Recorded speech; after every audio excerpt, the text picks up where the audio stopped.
Hello, this is Jeff Lumpkin from Kensai. I'm going to share with you some work I've been doing on the 500 cities dataset, which comes from the Center for Disease Control.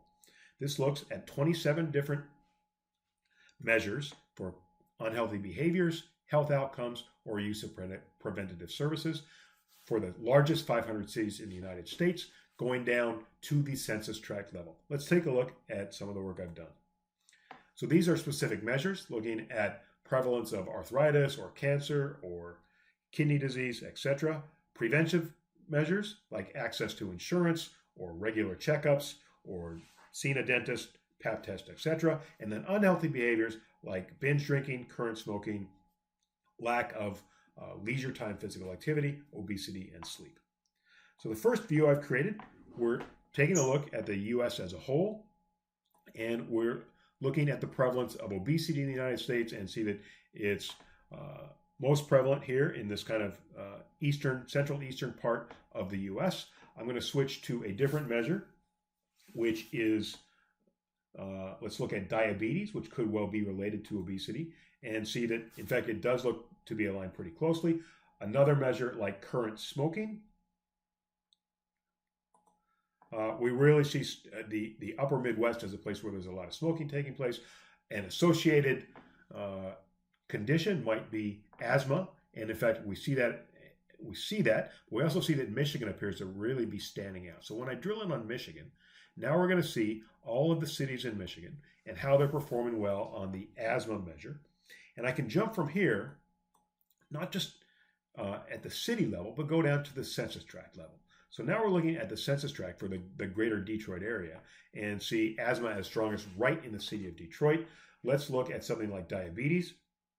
And again, there may be some shifts, but essentially it's central Detroit where that's the greatest, as is obesity. Coming back to leisure time physical activity, you'll see that all of these conditions appear to be related, but we can be very, very granular in terms of understanding where this is taking place. Now, I also want to look at the 500 cities and how they're performing.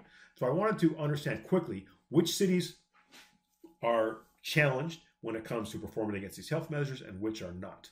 One that I think is very interesting is looking at sleep.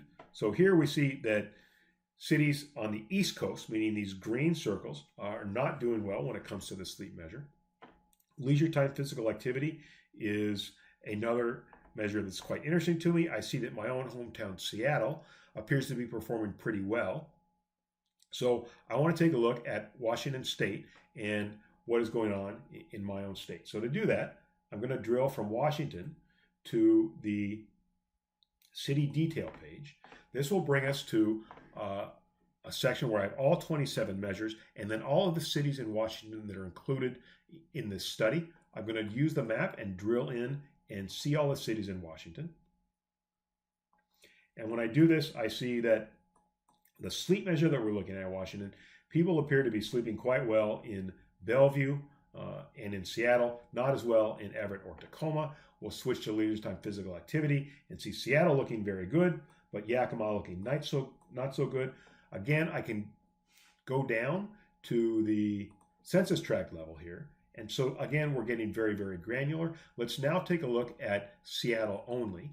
When I select Seattle only, I see that 7 measures are red, meaning performing poorly against the median values. Let's take a look at Yakima. Here we see only 3 measures are green, meaning 24 measures performing poorly against the median values. So I really appreciate the ability using this data set to be able to compare and contrast at a very granular level all of these health measures anywhere in the United States. Hope this has been useful for you. Thank you.